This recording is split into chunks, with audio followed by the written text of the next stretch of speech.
Assalamualaikum warahmatullahi wabarakatuh. Kabajamtoota hordoftoota koo jirra jirtu nagaa keessanii fayyuma alhamdulillah. An nagaa fayyaa kootii sinillee bakka jirtanutti rabbiin nagaa fayyaa sin haa taasisu. Egaa har'aa mafarrashaa sin qabadhee dhufeen jira. Yeroo baay'ee mafarrashaa inuma gadhiisaa garuu akka adda ta'e wayitti isiniif ibsuun barbaade firaashii boondidiidha. Firaashii boondidiif tiraasii boondidii kan ta'e jechuudha. Namoonni gatiin isaa meeqa? Garaagarummaan firaashii ispoonjiif firaashii boondidii maayinni akkasuma gatii meeqa wal dhabaa? Namoonni ettanii firaashii 4 tiraasii 12 kan boondidii irraa hojjetame irratti hundaa'ee ispoonjiidhaan wal bira qabee akkasuma cimina isaallee yeroo hundallee afaaniin dubbataa. Tagbaariidhaan illee isinitti agarsiisa har'as akkuma sana jechuudha. Aslan boondidii dhumti kan jedhamu kun akkamii namoonni jettan fa'i jirtu baay'een keessanii. Kanaaf kanaan durallee viidiyoo hojjedheera garuu tureera viidiyoon sun gadi fagaateera arguu dhiisuu dandeessu. Har'as akka haaraatti irra deebi'ee isiniif hin hojjedha. Isin qofti viidiyoo kana hanga xumuraatti ilaalaa laayikii godhaa. Namoonni sabskiraayib hin godhin sabskiraayib godhaa jechuudha. Akkasii egaa firaashiin kun fe'amee jira karaa gaaroo deemee obboleettii keenya tokkotu bitatte jechuudha maatiidhaaf deemee jira. Sagaleen adda irratti dhiyeesse viidiyoo isaa isiniif poostataara malee. Akkasii hannaa kan argaa jirtan kun sufraadha. Sufraa namoonni barbaadanii wajjin ajajachuu dandeessu, namoonni barbaadan dhiisuu dandeessu jechuudha. Meetira 2 kun duraa duuba isaa laastikii isa furdaadhaan hodhamee jira jechuudha. Carqii isaatti tasumaa bishaaniin galuu haala kanaan laastikii tokkoffaarraa kan hojjetamedha. Meetira 2 jechuudha. Dheerinni isaa meetira 2, garaan isaa yookiin bal'inni isaa meetira 1. Akkuma argitan kun dheerina firaashii tokko fixee jira. Dheerinni firaashii tokko immoo meetira 2 jechuudha. Fixee jira. Firaashii tiraasii 11 nafee kanaan 12. Kun akkuma argitanu carqiin firaashii boondidii hodhamuu fi carqiin firaashii ispoonjiitti hodhamu tokko miti. Kun akkuma argitanu ziippiidhaan hodhama. Akkasuma immoo namni firaashiif tiraasii hodhu kan firaashii boondidii kana hin hodhu jechuudha. Baalamoyaansaa jara majlisa hojjetantu kana hojjetu. Maaliif kun tiknasii qaba maali? Ogummaa barbaada jechuudha. Akkasa firaashii ispoonjiif tiraasii ispoonjii miti. Namni firaashiif tiraasii hodhu hundinuu kanan hodhu. Akkasii akkuma argitanu jarbaan isaa maanchinii isa tokkoffaa carqii ilifoormii. Maanchinii baay'ee tokko cimaa bareedaa sanaan kan inni hojjetame. Kunoolaas biratti firaashiin kun kan kooti bicate waggaa dura wayii idii raamadaana idii arafaatii kanan mana kootii hojjeta jechuudha. Idii raamadaanaatiif kun yeroo sana dambanyaatti ani firaashiif tiraasii biratti isinii hojjechiisu isa kana hin beektu. Firaashii boondidiitti hojjechuu hin beektu turte. Warra majlisa hojjetan nuttan carqii firaashii boondidii fi boondidii na hojjedhaa itti mee jechuudha. Ilaa wallahi ilaala waan jirri jarbaasaa waan jirri itti hodhanii naa kennan jechuudha.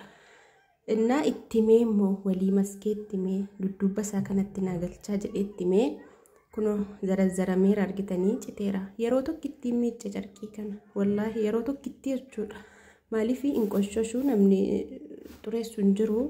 Yeroo tokkittiin itti baasee miicce amma isayyuu firaashii boondidiitti deebisee ittiin deebisne jechuudha. Lafa taara inni aan itti yeroo ammaa kana immoo itti isinii hojjedhu ilaalaa isa biluu bilaakii kana baay'ee tokko jabaa bareedaa. Inni kun shaamaa namni baay'een dudduuba majlisaattis dudduuba firaashiittis isa shaamaa hammaa sanaa fi kana fa'i godhala. Dudduuba majlisaatti kana fa'i yookiin immoo carqii isaa amma shaamaa hammaa sana fa'i itti godha.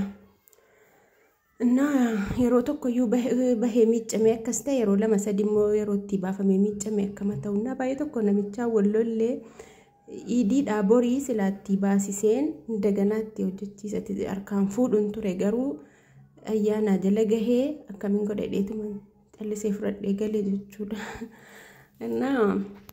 Akkuma argitan inni karaa gadiin inni irra hojjetaaru sunni firaashii ispoonjiidha. Inni gara olii immoo firaashii boondidiidha. Garaagarummaan isaa kana ilaalaa siniin jedha. sun amma fakkeenyaaf waggaa tokko waggaa lama sana keessatti bakka firaashummaan isaa nama jibbisiisa jechuudha inni ispoonjiin sun sayyuu qodaan akka durii miti qayyaramaa dhufaa innaa akkasittanii sana booda jechuudha amman ofii kootii makiinaa manatti bitee maal ofii kootii jalqabuun as dhiyeenya hanga sanatti garuu mucattii dambanyaa koo firaashiif tiraasii hodhitu dambanyaa waggaa 4 wahii dura jechuudha isiinii akkuma namni itti metti qodaa qulqulluu hojjetti isiidhaan baradhu jedheeniif carqii firaashii boondidii kana isiitu na hojjetti jechuudha qodaa hunda biteen itti kennaa isiin hodhitee gatii harkasii qofa fudhatti akkasittan jammare jechuudha erga gaafa kootii sanaati kan nama tokko tizaazii namarratti hojjechiisee hin beeku jechuudha maaliif amaanaa namaati anu akka sanan aaree tiraasii yoo jechuudha wallahi tiraasii 12 fayyaa lafatti dhiise carqii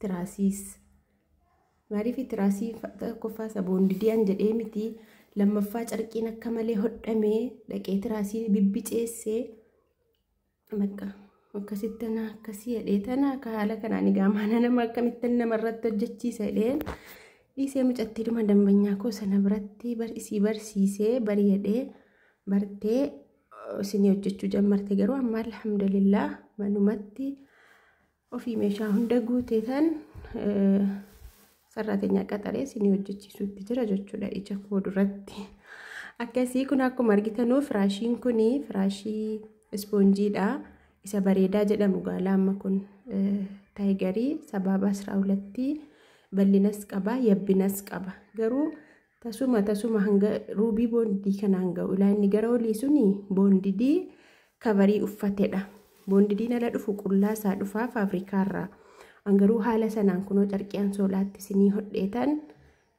akka sanatti akka yeroo irraa baastanuu boondii akka yeroo carqisa sana irraa baastanii miiccitanuu boondidiin hin banneef kunoo haala kanaan isa kana itti hodhamee jedha jechuudha akkasii kunoo firaashii ispoonjii immoo lala achi deemachi ati haftee faashiniin kee innaa afeera jechuudha firaashii ispoonjiin namoonni firaashii mafarrashaa barbaadanii akkuma taatan ta'aatii boondidii kana hojjechiifadha jechuudha ofiifillee ta'u maatii keessaniifillee ta'u jechuudha keessatti mana maatiifiyyuu kana barbaachisa jechuudha maaliif ijoolleen ni danatti keessummaan ni danataa firaashii ispoonjiin sun immoo akkuma namni itti fayyadamuun gadi taa'aa deemaa kunoo amma kan isin argaa jirtan kun inni gara olii sun ispoonjiidha jarreen kun boondidiidha jechuudha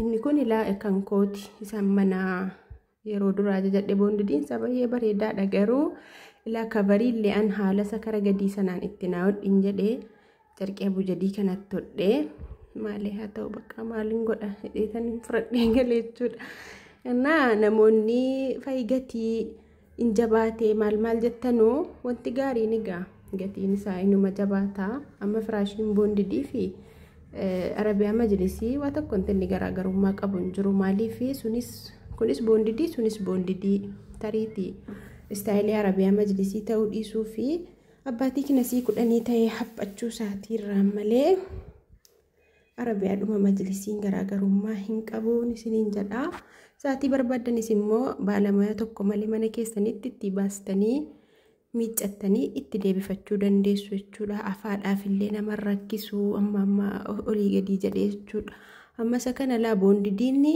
qullaa sajaluus akkaataa sajaloo sanatti dhufe jechuudha faafrikaarraa ani immoo kun akka kanatti irra keessotti kabariitti isinii uffiseetan isinii godha jechuudha maaliif akka yeroo isa kaan irraa baastanii miiccitan isin jalaa hin banneef jecha jechuudha akkasii inshaallah namoonni gatii jettan waa wanti hundi akka qodaatiin fakkeenyaaf yeroo ammaa kana firaashiin 4f makaddaan 12 carqii uffatee bahee kunoo laammanni kun inni hirkatee jiru kun jarbaa isaatii firaashii boondidii jechuudha carqii uffatee haala kanaan uffatee tiraansiin isaas uffatee sufraaf qircaatii sanaa wajjiniin firaashiin boondidiin tiraasiin boondidiin yeroo ammaa kana qarshii 46 uffatee bahee jechuudha qullaa'ee dhume annaa firaashiin ispoonjii 4 fi tiraasiin immoo boondidii dhuma sana ta'ee uffatee bahee sufraaf qircaatii isaatii wajjiniin qarshii 25,000 akkasii qixxee wal dhabakaa akkuma qodummaa isaatii anna namoonni barbaadanii ajajachuu dandeessuun isiniin jedha inshallah hanga viidiyoo biraatti walitti deebinutti nagaa rabbii keessanaaf tura.